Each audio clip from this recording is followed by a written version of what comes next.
Municipalities మేము స్వాధీనం చేసుకున్న నారాయణపేట గానీ మక్తల్ గానీ తుక్కుగూడను లాగేసుకున్నారు కేసీఆర్ గారు. అక్కడ కేశవరావు గారిని నాయన నరసింహారెడ్డి గారిని కోఆప్టివ్ మెంబర్స్ పంపించి చేసినటువంటి సందర్భము. ఇవల్ల మేము విస్తరించినము. మా కంపారిజన్ ఎట్లుంటది? క్షేత్ర స్థాయిలో మీ గ్రామంలో ఉందా, ఏ ఊర్లో ఉన్నది, ఎక్కడ మీ కార్యకర్తలు ఉన్నారు అంటే ఇవాళ మాకు ప్రతి దగ్గర సుమారుగా మున్సిపాలిటీలో మాకు దగ్గర ప్రతినిధులు రావడం జరిగింది. అది మా గ్రోత్ కు కారణం కాబట్టి ఇవాళ 30 స్థానాలు అంటే 25% హంగ్ రావడం అంటే ఏమర్థము? ఏ పార్టీని వారు సమర్థించడం లేదు అనేది ఒకవైపు లేదు అంటే అర్థం వస్తుంది. అది గమనించాలి. Right. Thank you Seshu sir. మొత్తంగా చూస్తున్నాం ఇప్పుడు కాంగ్రెస్ పార్టీ సమీక్ష చేసుకోవాల్సిన అవసరం ఏర్పడుతుంది. అటు బీఆర్ఎస్ ఏమో ఇంకా క్షేత్రస్థాయిలోకి వెళ్ళాలి, ఖచ్చితంగా ప్రజల కోసం పోరాడాల్సిన ఆవశ్యకత అయితే ఈ ఎన్నికలు చూపిస్తున్న పరిస్థితి. ఇటు భారతీయ జనతా పార్టీ కూడా కేంద్రం నుంచి నిధులు తీసుకురావాల్సిన బాధ్యత ఉంది. తెలంగాణకు ఏవైతే సమస్యలు ఉన్నాయో ఆ సమస్యల్లో ఒక పెద్దన పాత్ర పోషించాల్సిన అవసరం అయితే ఉందని ప్రజలు క్లియర్ కట్ గా ఎవరికి వాళ్ళు ఒక తీర్పునిచ్చిన పరిస్థితి. సో ఏంటి ఇక రాజకీయంగా ఏ పార్టీ ఏ విధంగా అడుగులు వేయాలంటారు? అది తెలంగాణ ప్రజానికానికి మేలు జరిగేలా, ఎన్నుకున్న ప్రజలకు న్యాయం జరిగేలా. వంశీ, ఇప్పుడు ఈ ఎన్నికలు సంకేతం ఏంటంటే 3 పార్టీలకి కొంత మోదము, కొంత ఖేదం, అంటే కొంత అడ్వాంటేజ్, కొంత డిసడ్వాంటేజ్ ఉన్నది.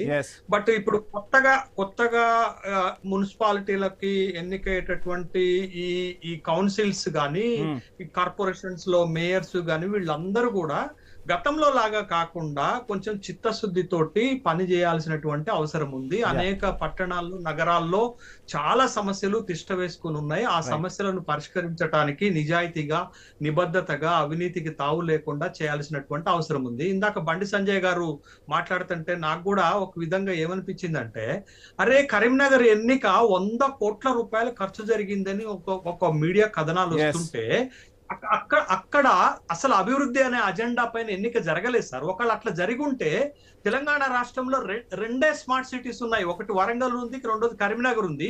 2 చోట్ల కూడా 8 సంవత్సరాలు అవుతున్న స్మార్ట్ సిటీల ప్రాజెక్టులు పూర్తి కాలేదు. బట్ దానికి ఎవరు బాధ్యత?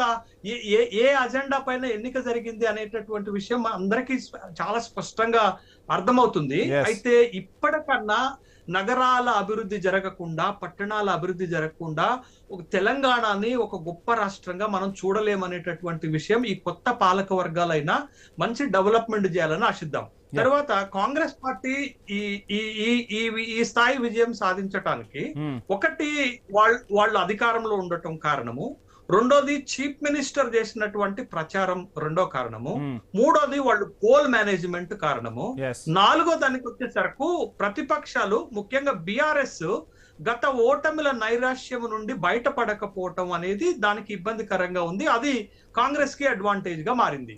రెండోది ఈ ఎన్నికలో లేకపోతే ఈ ఫలితాల్లో ఒక క్లాసిక్ క్లవరింగ్ మూవ్ చెప్తాను, అది భవిష్యత్ రాజకీయ పరిణామాలకు దారితీస్తుంది.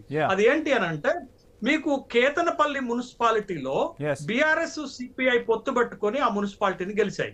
ఇప్పుడు మున్సిపల్ ఫలితాలు, కార్పొరేషన్ ఫలితాలు రాంగలోనే మీకు కొత్తగూడెంలో 22 కార్పొరేషన్ డివిజన్ గెలిచినటువంటి సిపిఐకి బేషరతుగా అక్కడ వాళ్ళు కేటీఆర్ ప్రెస్ మీట్ బట్టి వాళ్ళు గెలిచినటువంటి 8 మద్దతు ఇస్తామని చెప్పారు. అంటే అక్కడ కాంగ్రెస్ అవసరం లేకుండా సిపిఐ గనక మేయర్ స్థానాన్ని గనక తీసుకోగలిగితే భవిష్యత్ రాజకీయ పరిణామాల్లో లెఫ్ట్ పార్టీలతోటి బీఆర్ఎస్ గనక అలయన్స్ అవ్వగలిగితే అది బీఆర్ఎస్ పార్టీకి కొంత మోరల్ బూస్ట్ అవుతుంది, కొంత పొలిటికల్ స్ట్రెంత్ అవుతుంది అనేటటువంటి విషయాన్ని గమనించాలా. అందుకే కేసీఆర్ ఒక క్లవర్ క్లాసిక్ మూవ్ తోటి ఆ ప్రకటన చేశారని నేను అనుకుంటున్నాను. అది భవిష్యత్ రాజకీయ పరిణామాలు మారేటటువంటి అవకాశం కూడా మనకు కనపడుతుంది. Right sir, thank you sir, thank you so much sir. Seshu గారికి, అదేవిధంగా వెంకట నాయక్ గారికి, దిలీప్ గారికి, వెంకటరెడ్డి గారికి ఐన్యూస్ తరఫున ప్రత్యేక ధన్యవాదాలు. ప్రజలైతే తీర్పిచ్చేశారు. సో ప్రజలు ఎప్పుడు ఏ పార్టీకి మద్దతు ఇవ్వాలి, ఏ పార్టీని హక్కును చేర్చుకోవాలో ఖచ్చితంగా ఒక నిర్ణయం తీసుకుంటారు. ఎన్నికైన ప్రజాప్రతినిధులు ఖచ్చితంగా ప్రజలకు మేలు చేకూరేలా పనులు చేయాలని ఐన్యూస్ కూడా కోరుకుంటూ ఉంది. సో అదేవిధంగా ప్రజలకు సంక్షేమాన్ని అందించడం, అదేవిధంగా